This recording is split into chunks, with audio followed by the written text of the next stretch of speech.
Find me on at MikeBolen.com. That's Mike, BOLEN.com. All right, and by the way, we're testing a new gear, a new setup. We're doing an event tomorrow, live cigar night in Napa, and this is Mike's new studio. We do a podcast. I got a bunch of podcasts. So I have, I think, four podcasts now. Geez, no wonder I'm brain dead. I have a book review podcast with an MMA fighter, UFC fighter, Ben Askren, and we kind of call that Book Fights, and that's at rockfin.com. And then I have a podcast with Jay, who's built like a Greek god and very smart and had a lot of success in sales.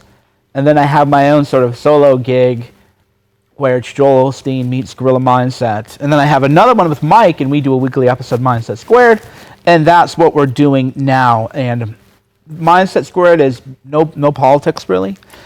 No politics. Talk a little bit about culture and the good life and what it takes to be an entrepreneur. So we certainly cover the entrepreneur side of the world, but we also talk about the finer things in life too. We review some good whiskeys. We'll talk about cigars and fancy cars and things like that are some of the rewards of being a in business for yourself for many, many, many years and paying the dues. Okay, but this one, though, isn't about why it's great to be an entrepreneur. This is about why it sucks to be an entrepreneur. Yeah, and we're going to talk about that. Let's do it. Okay, so, one of the things I think that I get asked a lot, from especially people that are not in the business world in a entrepreneurial sense is, they want to know what it's like in that lifestyle and in that world. And I'll tell you, when you're starting out, it is tough. I mean, you are not going to make money the first year, 2, 3 years. Oftentimes you experience failure, and most likely you're going to experience failure. And there's a lot of loneliness that goes into it as well. And I think that's one of the things that a lot of entrepreneurs really struggle with and is really underreported too, is the fact that there's a level of solitude and loneliness that you have to be able to be okay with. And that's whether it be, windshield time, driving around in your car and checking on, your sites or your projects or whatever type of entrepreneur you are, to, doing solo traveling and flying coast to coast and, flying from one event to the next event or one seminar to another seminar. There is a lot of, loneliness and solitude that goes into it. So that's a big piece of it, I think. And Mike can probably talk about that. He's been on the entrepreneurial journey, as I have been, for many, many years. And a lot of people, and this is this is a piece, Mike, that's really interesting, is that a lot of people see, I'm 47 years old. Okay, so I've been doing this a long time and paid some serious dues, got punched in the face. Let's talk about that. times. So yeah, that's a good point. Which is, by the way, we're on Instagram Live too. So if you're watching me on Facebook or YouTube or Periscope, people get triggered on my own phone when I'm going live, and I always say, well, maybe I'm doing something else. So we're on Instagram Live also. Right. And if you're on Instagram just joining, we're talking about, everybody likes to talk about selling on the life. Everybody wants to be an entrepreneur, and we're here to talk about the downsides of it and how much it just sucks a lot of times, and losing sleep over a business, right? It does. And that's really, really hard, because there's a whole piece of this. People see a fancy car, or they see like a real fancy facility like this, or the nice dinners, or the big elaborate trips, or you and I did an episode a while back that I think we're gonna recreate that episode, where we tried $3,000 or $4,000 worth of whiskey in 2 bottles. Okay, so those are the rewards of many decades of really, really hard work. But there's a whole piece of this that's behind the scenes that you don't see. And, there's times when, like now, a big chunk of what I do in my business, I do with a childhood friend of mine. And, we'll get in arguments, and that's not fun, and we'll be mad at each other. And then, there's nights where you have to sit around and do accounting. There's nights that you have to sit around and work on marketing. And this isn't just, hey, you show up 9 to 5. I mean, we're talking, it is a slug of years and years of work. And it's why when we have events like this, like we have our event coming up tomorrow, half of the folks coming to the event tomorrow are real estate people that want to do, what what I do, or what my partner and I do. And we own Airbnbs, we own rental properties, we got a fix and flip company, we have a real estate wholesaling company. It takes years to assemble that kind of stuff, and to get to a place where that's profitable and you can enjoy some of the rewards of that. I mean, people look at me now and they're like, oh, this guy, he doesn't work very hard, or he's not, really engaged in the business or whatever. Well, I am, but it's taken years to develop staff and procedures and all these things, but it's a pain. It is really, really difficult. And before we even started this, Mike and I were talking about the amount of travel that sometimes you have to do, right? Right. And having to go out and do that, even when you're not sure if there's really a benefit to going, and doing this event or showing up at a seminar or something, but you got to do it because there might be a big benefit for you. But you just have to force yourself to do those things. Yeah, there's so much hate for a job, and I've always been pro-job. Mm-hmm. Get a job. Every 2 weeks, you get paid. You could be, when you're an entrepreneur, you might not get paid for months. Years. Yeah. Or you might have a business completely collapse on you where you've rented your own money, invested your own money, Yep. and that's all gone. Whereas if you can get a good job and you have paycheck coming in steady, you save your money, invest it. So most people, I think, who want to be an entrepreneur, they have a kind of like a lottery ticket mindset. Yes. Oh, I'm going to start my own business. I'm going to do this, and you realize, no, well, I don't know. What's it take 3 years usually for a business to be profitable? 3 to 5 years. Yeah. So can you go 3 to 5 years, not only not making money, but putting up your own money, no salary for 3 years? How are you going to live with that? So most people think, oh, I'm just going to start a business. Well, talk to the folks out there that own like a small restaurant or something. Yeah. You open up a pizza place. That's a terrible business. Yeah. Yeah. And regardless of the type of business it is, but let's say you own a small business and you go out and do that, the level of difficulty in that and the amount of hours that it takes to get through that. I mean, over the years, years ago, I owned IHOP restaurants in St. Louis, Missouri, and I'll tell you, it is a tough go. I've been an entrepreneur my whole life. I grew up in, a family of entrepreneurs, so, it was just what you did, and it's what I did. I'm not even saying that that's the best scenario. Right. Maybe I would have done much better, getting a law degree and going and working my, 70 hours a week at a law firm and trying to make partner. I don't know. But even then you have to be entrepreneurial, and an entrepreneur, and we can talk about that too maybe, but even if you become, and this is why it's a weird conversation to be had, is when people think entrepreneur, they think, I want to own my own business. And you realize you're going to work more hours than you ever would have worked to any kind of job. Easily. You're going to have way more stress. If you just goof off for 3 days, because I mean, how many people sham at work, right? Mm-hmm. The idea that people go into work and are just grinding away and everything is bullshit. And if you're shamming as an entrepreneur, nothing's happening. Right. And then if you have employees that you work with and they think you're shamming, then they think it's okay to sham too, because that culture becomes ingrained in everyone. Right. And nobody talks about it. Just get a good job, invest your money. So most people who want to become entrepreneurs, they have a lottery ticket mindset. Oh, I have this great idea. I'm going to start this business, and not realizing, well, there are certain things that are part of every business. Scut work, tedious, working in an Excel sheet, accounting, because even if you have an accountant, you have to know how to track expenses. Right. Bookkeeping. Just really, really boring things. Or how about when the tax man comes back and refigures your refigures your tax return from 2 years ago and says, hey, by the way, you owe us $60,000 that you didn't think you owed, right? Well, yeah, they did that to me. Luckily, they were wrong, but right, yeah, we got a nice letter, and you just have a job, you get a paycheck, you get a W-2. I haven't had a W-2 and. Oh my! I've been on a 1099 probably for 20 years. Yeah. I don't think I've had a real job in 20 years maybe, because even the closest thing I had to a real job was I was still on a 1099. Well, and one of the interesting things, so, when we do an event like this, I did an event in this facility, I don't know, a month and a half ago, and that was mainly an entrepreneur event. And there were quite a few people that showed up that wanted to break into the business that I do, whether that be, the wholesaling side, the Airbnb side, or whatever it is.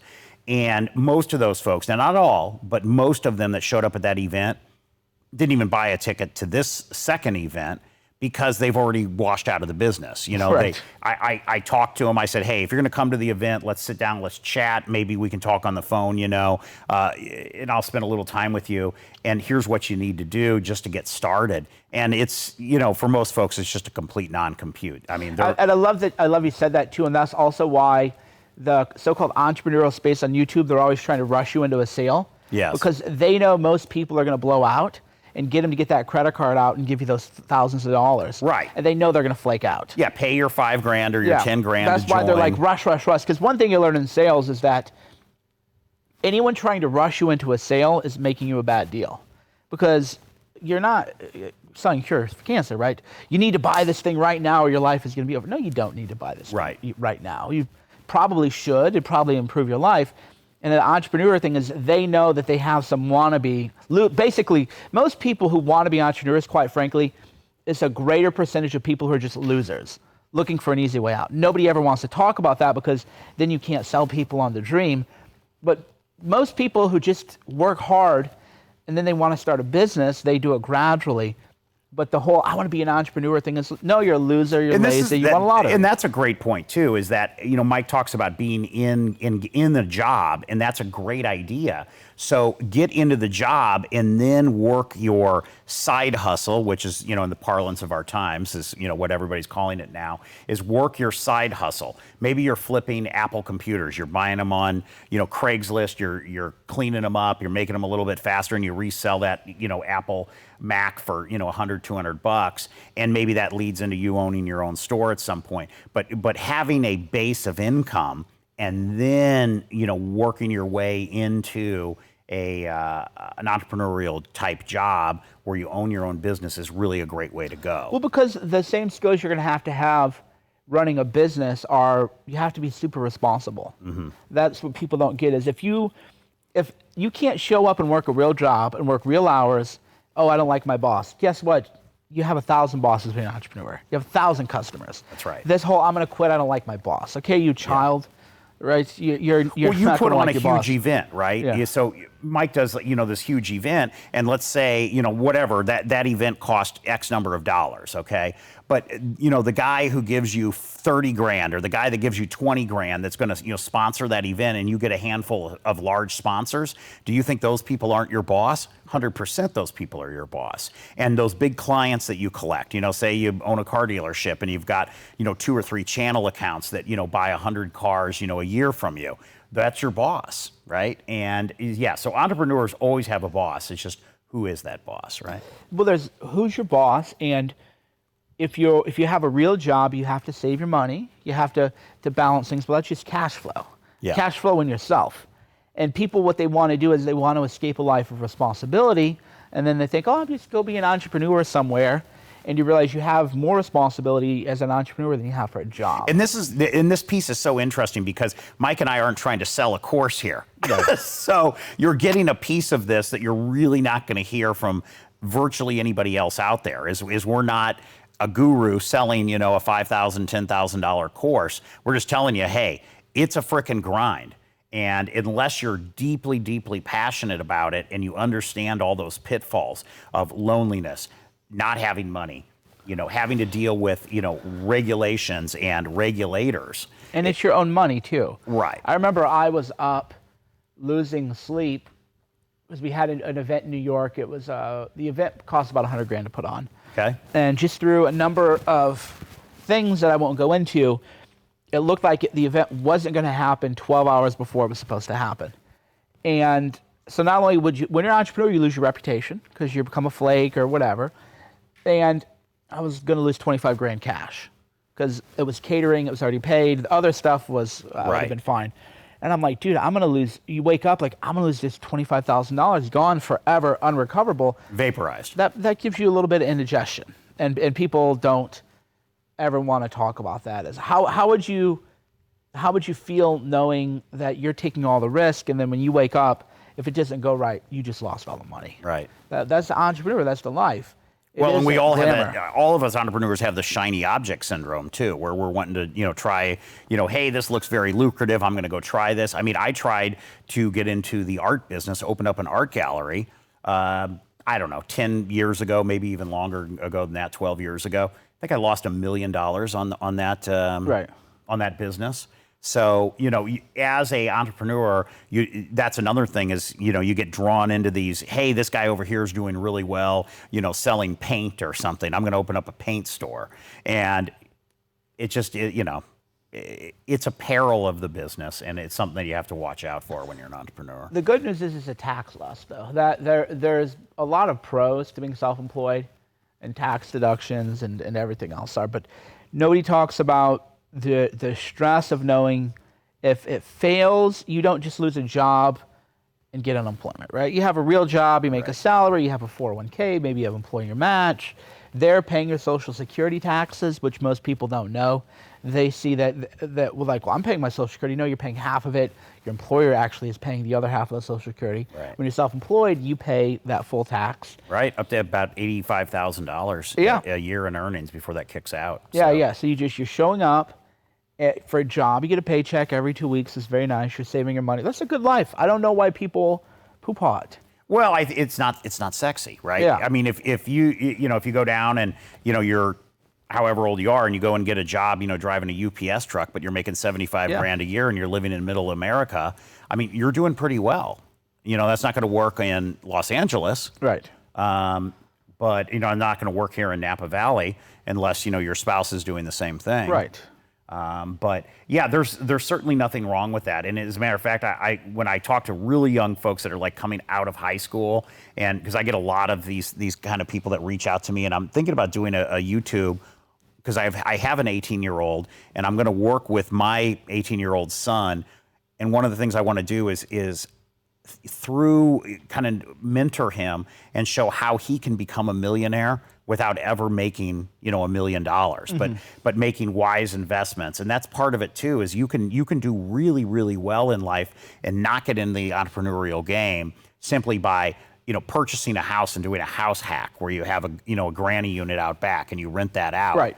Whether that be on Airbnb or you buy a duplex and you rent out one side in Airbnb and then you live in the other side, you can do phenomenally well with that. And there's folks out there that make $3,000 a month in surplus cash flow doing that, plus pay their mortgage. Right. And so this is the kind of thing that I'm going to coach my son, and I am going to track this and post it. And I think it'll be a really interesting, life study, if you will, on how to take a young person and, set them up, to become very wealthy without, beating their head against a wall in an entrepreneurial bent.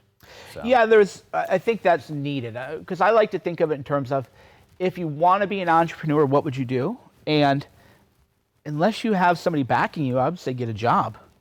Get a job, live with roommates, save your money, don't spend all your money on rent. Wall Street Playboy is one of my favorite accounts, tweeted out, most people are spending 40% on housing. And if you look at it, yeah, that's about right. You should spend 10% on housing. So if you're making 40 grand a year, you live with 3 or 4 other people. I don't want to have roommates, tough shit. There's this mindset, I don't want to. Fuck you. If you're an entrepreneur, you're going to have to do things every day you don't want to do. Right. I've never in my life, you think if you start your own business, you're going to have freedom. I've never in my life had to do more things that I don't want to do than when you run your own business. So I don't want to live with roommates. Well, tough luck. You're going to have to do a lot of things like that. And then you would save your money through the years as you work and you invest intelligently and rationally and disciplined like that. And you probably get like a big hit. I think about if you're smart, every 10 years, you'll get like a big hit. So for example, for most people, if they had paid attention to me, I don't give investment advice, but when Bitcoin was 500, I was saying, I'm not going to tell anybody what to do with their money, but I know Bitcoin will hit 10,000. Why did I know it? There's a number of factors to that.